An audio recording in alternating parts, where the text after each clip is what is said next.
This channel does not promote any violence, harmful, or illegal activities. All content provided by this channel is meant for an educational and information purpose only. একটা রাষ্ট্র আছে, রাষ্ট্রের মধ্যে যে মানুষগুলো থাকে ওদের ভালো করার জন্য ওদের একটা পলিসি হয়, ও পলিসিটা গভর্নমেন্ট তৈরি করে, আর গভর্নমেন্ট অ্যান্ড মানুষকে ভালো মানে প্রোটেকশন দেওয়ার জন্য একটা আর্মি আছে। এটাই আমরা ট্রায়াকো বলি, এটাই অন ওয়ার বাই ক্লজউইথ এটাই বলতো কি এটা ট্রায়াকাটা থাকবে, একদিকে মানুষ মানে লোক পিপল অফ দ্য কান্ট্রি, একদিকে সরকার ওদের ইলেক্টেড সরকার, আর তৃতীয় আপনার আর্মি। এই তিনটের মধ্যে যদি পলিসি হয় তাহলে ভালো, কিন্তু আজকে তো ওটা আমরা দেখতে পাচ্ছি না। আমার বাংলাদেশের মানুষ ভাই বোনদের কাছে যে লাইফের কন্ডিশন আছে ওটা খুব খারাপ। আমার গার্মেন্ট ফ্যাক্টরি বন্ধ আছে, ওরা আমরা চাই যে আমাদের বাংলাদেশ একটা সশক্ত হোক, খুশহাল হোক, খুব ভালো হ্যাপি হোক, কিন্তু ওটা কোথায় হচ্ছে? ইনি তো ভিন্ডিকটিভ পলিটিক্স করে যাচ্ছেন ডক্টর ইউনূস। ইনি পিস নোবেল লরিয়েট, এনার তো মনে হয় পিস নোবেল লরিয়েটটা কেড়ে নেওয়াটা উচিত। উনি তো ওখানে রক্তপাত করাচ্ছেন, উনি মানুষকে না খেয়ে মরে দিতে চাচ্ছেন, উনি মাইনরিটি আগেনস্টে ভায়োলেন্স করাচ্ছেন, উনি মহিলাদের রেপ করাচ্ছেন। আমার তো মনে হয় উনি বেরোতে পারবেন না বাংলাদেশ থেকে, এটাই আমরা আলোচনার দিকে যাচ্ছেন উনি। এটা খুব খারাপ, কিন্তু আমি বলে দিলাম বাংলাদেশের জন্য আমরা চাই যে একটা খুব স্ট্রং আমাদের বাংলাদেশ হোক। আমরা চাই যে আমাদের বাংলাদেশের মানুষগুলো খুব হ্যাপি থাকুক, খুব প্রসপারাস থাকুক, ওরা খুব ভালো বিজনেস করুক, আমাদের সঙ্গে করুক, পুরো বিশ্বে ছড়িয়ে যাক ওদের লোক যেরকম ওদের আছে। ওটা তো হচ্ছে না ওখানে। ওটা না হলে কি হবে জানেন, আমাদের উপর ইম্প্যাক্ট হবে নাও। কিন্তু আপনাকে একটা কথা বলি, এই যে ইম্প্যাক্টের জায়গা থেকে একটা কিন্তু দেখা যাচ্ছে বিশেষ করে উত্তর পূর্ব ভারত। প্রথমেই ডক্টর ইউনূস মানে তিনি তখনও প্যারিসে সরকারের পতন হয়েছেন আগে তিনি একটি সংবাদ মাধ্যম ভারতীয় সংবাদ মাধ্যমকে বলেছিল আমরা চাই ভারতের সাথে সুসম্পর্ক, পাল্টা হুমকি দিয়েছে যদি ভারত ইনস্টেবল করতে যায় তাহলে কিন্তু উত্তর পূর্ব এবং পশ্চিমবঙ্গ এই দুটোই কিন্তু পরিস্থিতি কিন্তু উদ্বেগজনক জায়গায় যাবে। আপনি ইতিমধ্যেই দেখেছেন মণিপুরে আবার কুকি, মেইতি এই সমস্ত সমস্যাগুলো কিন্তু মাথা চাড়া দিচ্ছে। স্বাভাবিক সিঁদুরে মেঘে একটা থাকলে তো যে কোনো মানুষই এটা ডরাবে। এই জায়গা থেকে দাঁড়িয়ে হুঁশিয়ারি, পাল্টা হুঁশিয়ারি জায়গা থেকে একটা শক্তপোক্ত অ্যাকশন ঠিক ভারত কি নিতে পারে বলে আপনি মনে করেন? দেখুন, আগে একটা এরকম একটা আন্দোলন করতে গেলে, বিচ্ছিন্নবাদী আন্দোলন করতে গেলে একটা আইডিওলজি থাকা উচিত। আমাদের এতে তিনটে লাইট আছে, গ্রিন, অ্যাম্বার, রেড। রেড মানে বহুতই খারাপ কন্ডিশন, গ্রিন মানে খুব ভালো, আর মাঝামাঝি কন্ডিশন। আপনি দেখুন তো কোথায় আছে ওরকম situation. Tripura tribal situation solve, Mizoram solve, Meghalaya solve, right? এখন মণিপুর শুধু আমাদের ব্লিঙ্ক করছে, রাইট? একটু আমাদের মাঝারির দিকে আপনার নাগাল্যান্ড ব্লিঙ্ক করছে, অ্যান্ড আপার আসামে একটু আলফা ব্লিঙ্ক করছে। ওরকম তো লোকের আইডিওলজি নেই, তার মানে রিক্রুটমেন্ট নেই, তার মানে ওদের অ্যাকসেপ্টেন্স অ্যামং পাবলিক নেই। তাহলে আপনি কোথায়, আপনি কাকে থ্রেট করছেন? আর আপনি ওখানে একটা ক্যাম্প করে দেখুন না, তারপর দেখুন ইন্ডিয়া কি করছে। এটা চেঞ্জ ইন্ডিয়া। ইউনূস সাহেব 84 ইয়ার ওল্ড, আপনি যে ধারণা নিয়ে এসছেন কি আমরা চিকেন নেক ভেঙে দেবো, আমাদের ইনসার্জেন্ট করে দেবো, প্লিজ ওটা ভুলে যান। ঢুককে মারেগা ওটা আপনি ওটা সামলাতে পারবেন না। আপনাদের মানুষই আমাদেরকে সাপোর্ট করবে, তো ওসব বলবেন না। আজকে ওই দিনটা নেই, ও দিনটা শেষ। আপনি দেখছেন তো জেএনকেতে সিচুয়েশন দেখছেন, ওরা আমাদের গাড়ির নিচে তলায় চলে আসছে, কামান থেকে ওদের যা টুকরো টুকরো হচ্ছে ওটা লাহোরে গিয়ে পড়ছে, সিয়ালকোটে গিয়ে পড়ছে। এরা কোথায় বাঁচবে এরা, রাইট? আপনারা এসব কথাটা ওই ডে ড্রিম যেটা বলি আমরা, শেখ চিল্লি মানে আমাদের পার্সিয়ানতে একটা আছে, কাহিনী আছে, এটা শেখ চিল্লি ড্রিম। মানে আপনি ড্রিম করে থাকছেন কি আমাকে কিছু করলে আমি নর্থ ইস্ট বা চিকেন নেক থ্রেট করবো। এসব কিছু করা সম্ভব নয় আজকে যুগে। আপনি প্লিজ এসব ছেড়ে আপনি দেশের জন্য ভালো, বাংলাদেশের জন্য ভালো করার জন্যে আপনি ইকোনমিক্সের কথা বলুন, আপনি মানুষের কি করে ভালো হবে ওটা কথা বলুন, নাকি আপনি অর্ডিন্যান্স ইস্যু করবেন। তার মানে আপনি খারাপ, আপনি সব গলত করে যাচ্ছেন। ইন্টারন্যাশনাল ফোরামে আপনার ইমেজটা কোথায় আছে? আপনার আগেন্স্টে তো জানুয়ারি মাসে আপনাকে তো 6 মাসের জন্য আপনাকে দেওয়া হয়েছিল, ইমপ্রিজমেন্ট দেওয়া হয়েছিল। আপনার আগেন্স্টে $2 মিলিয়ন কারাপশন চার্জ আছে। আজকে তারিক রহমান কোথায় বিএনপি বলুন তো? আপনি কেন আসতে দিচ্ছেন না? আপনি আপনার নিজের আগেন্স্টে আপনি সারা কেস সরিয়ে নিচ্ছেন, বলছে ওয়ান আফটার অ্যানাদার। কে অ্যাকসেপ্ট করবে এটা?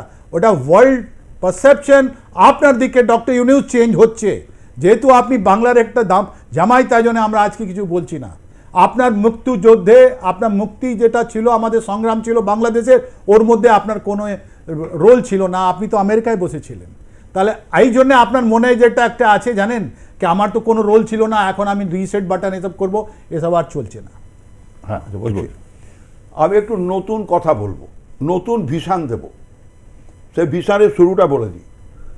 ভারতবর্ষের ইন্টেলিজেন্স, ভারতবর্ষের ডিফেন্স ইন্টেলিজেন্স, ভারতবর্ষের আমাদের সিভিলিয়ান ইন্টেলিজেন্স সম্পর্কে অনেকের ধারণা নেই। না আমি এই বিষয়ে মিস্টার শ্রীবাস্তব রয়েছেন, আমার কথা আপনার কাছে প্রশ্নটা না এই আমার কাছে প্রশ্নটা অন্য, আপনি আমার প্রশ্নটা ফলো করুন।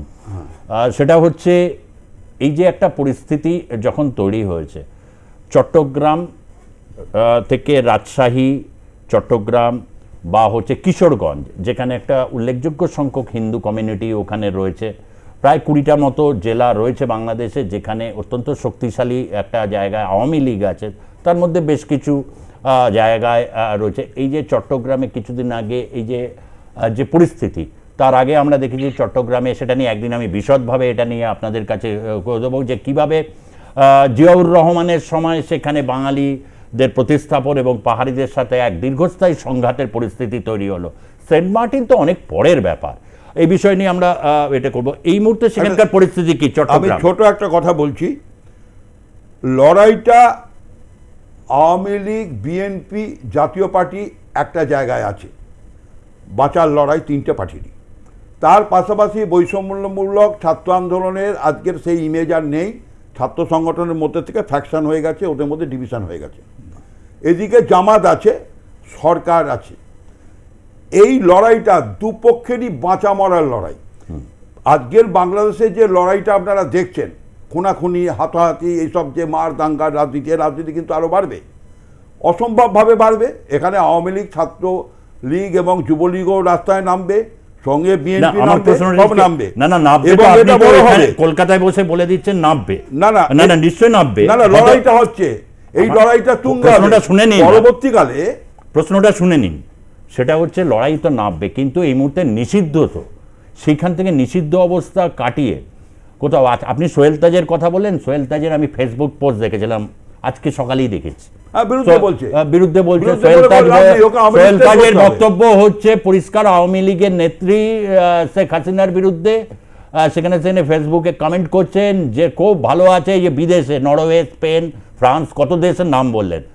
আর এই সমস্ত বলা হচ্ছে, যেটা আপনি ডিফেক্ট বললেন, এই সমস্ত তাতানো হচ্ছে, মার খেয়ে পাটা পাটা মার খাচ্ছে হচ্ছে আওয়ামী লীগের, ছাত্রলীগের ছেলেরা। এদের কে দায়িত্ব নেবে? এটা সোহেল তাজ বলছেন। সুতরাং এই জায়গায় দাঁড়িয়ে আছে রতন বাবু। আবার এই সোহেল তাজই দুদিন পর আবার আওয়ামী লীগের পক্ষে বলবে। কেন বলবে? তাজউদ্দিনের ব্লাড ও শরীরে আছে। আবার আমি বলে দিই, আমি দায়িত্ব নিয়ে বলছি, আমি যা বলি তাই হয়। আবার বলে দিচ্ছি, এই সোহেল তাজ আওয়ামী লীগের ফেভারে বলবে, এবং এই সোহেল তাজ আওয়ামী লীগের যে টিম, সেই টিমেও থাকবে, কারণ তার তাজউদ্দিনের রক্ত তার শরীরে আছে। আওয়ামী লীগের বাইরে কখনো যেতে চাইবে না, আর সে চাইবে না যে আওয়ামী লীগের ক্ষতি হোক। সে ওই মেন লড়াই সালমান এফ খান এদের বিরুদ্ধে লড়াই। বেশ, আমি একটু একেবারে শেষ মুহূর্তে যাবো, একটু ল্যান্ড করবো। আমি আবারও একটু মিস্টার শ্রীবাস্তব আপনার কাছ থেকে জানতে চাইবো, এই যে ঘটনা, আজ যে বহু বিভিন্ন ধরনের আওয়ামী লীগ বা চেনা পরিচিত যারা রয়েছে, খুব দুর্দশার মধ্যে রয়েছেন, তাদের অবর্ণনীয় দুর্দশা যে কি রয়েছে বিভিন্ন ক্ষেত্রে আমরা তুলে ধরেছি। ভিসা, কেউ কেউ অনেক দিন আগে করা ট্যুরিস্ট ভিসা নিয়ে পরিস্থিতি বেগতিক দেখে চলে এসেছেন, ট্যুরিস্ট ভিসার মেয়াদ বৃদ্ধি পাবে কিনা।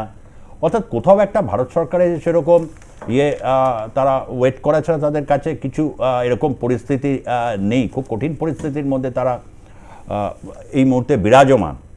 এই মতো জায়গা থেকে দাঁড়িয়ে এই যে নির্বাচনটা, শেষ নির্বাচনটা নিয়ে তো গোটা বিশ্বে একটু হাহি হচ্ছিল।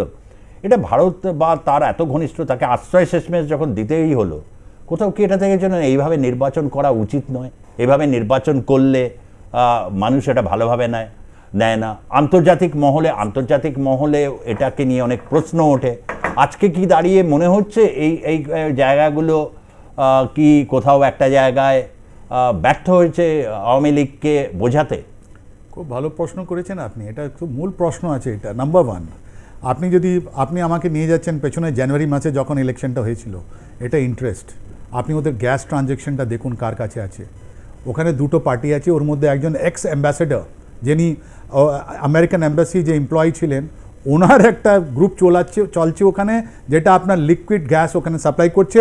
একটা ইন্ডিয়ান কোম্পানি দিয়েছিল, ওটাকে ক্যান্সেল করে আবার ডক্টর ইউনুস ওই আমেরিকান লোককে দিচ্ছেন। তো এই যে এই যে প্রধানমন্ত্রী শেখ হাসিনা বললেন একটা সাদা লোক আমাকে বলেছিল, এটা সত্যি কথা আছে, ফরেন ইন্টারফারেন্স আছে, ছিল, আমেরিকা অ্যান্ড চায়না দুটোরই ছিল, ইন্ডিয়া খুব কম ছিল, নাম্বার 1। নাম্বার 2, আপনি যেটা মানে কোথাও একটা জায়গায় কি এরকম তথ্য কি মানে এটা হচ্ছে শেখ হাসিনার কোথাও একটু চায়না প্রীতি, প্রায় 200 খানেক কোম্পানির সাথে, বিভিন্ন ধরনের কোম্পানির সাথে তার বিভিন্নভাবে, যে এটা নিয়ে আমরা বিস্তারিত, মানে এইটা কোথাও আমেরিকাকে রুষ্ট করেছে এবং ভারতকেও যথেষ্ট পরিমাণে একটা জায়গায় ইয়ে করছে, তথাপি ভারত ফেলে দিতে পারবে না, তাকে শেষ অবধি তাকে মানে ইয়ে করার চেষ্টা করবে। কিন্তু কোথাও এইটা মানে শেখ হাসিনার কোথাও একটা মানে চীনের প্রতি প্রীতি বা বিভিন্ন কোম্পানি, এবং তার বিশেষ সালমান এফ খানের অনেক কোম্পানি চীনের সাথে তার টাই আপ হয়েছে, এরকমই শোনা যায়। আপনি খুব ভালো প্রশ্ন করেছেন। দেখুন, এটা আপনি যেটা লিডারদের নাম বললেন, জানেন জানুয়ারি মাসে কি করলো আওয়ামী লীগ? ওরা নতুন এই যে পুরনো লোককে সাইড দিয়ে অনেক ডিস্ট্রিক্টে ওরা কি করেছিল, ওরা পুরনো লোককে বাদ দিয়ে একটা নতুন শ্রেণীর লোককে এনেছিল।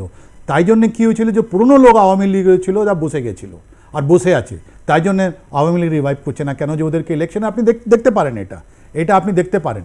অ্যান্ড তাই জন্যে যে নতুন ছেলেগুলো যারা এসেছিলো, এরা তো এসেছিলো আমাকে চাই, আমরা কিছু চাইতে আসবো। ওরা তো অনেকগুলো জিনিস ধান্দা করার জন্য এসেছিলো, ওরা তো পার্টির জন্য আসেনি। আর যে পুরনো লোক আওয়ামী লীগে ছিল, যাকে ইনি বাদ দিয়ে দিয়েছিলেন, ওর মধ্যে যে তাজউদ্দিন সাহেবের ছেলে, তাজউদ্দিন সাহেবের রক্ত তো আপনি জানেন কি করে ওনাকে মারা হলো জেলে, রাইট? এটা তো চোখে জল এনে দেবে ওনার যে রোল আছে, রাইট?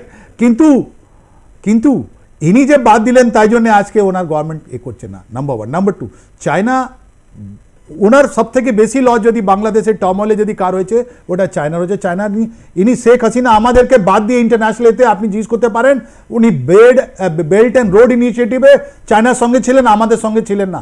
আমরা we have paid a very heavy price. এটা ক্যান্টনমেন্ট রিলেটেড পলিটিক্স, তাই জন্য অ্যান্টি ইন্ডিয়া, আপনাকে তো বললাম 1975 থেকে উঠছিল, তাই জন্য এটা পুরো দেশে ছড়িয়ে পড়ল।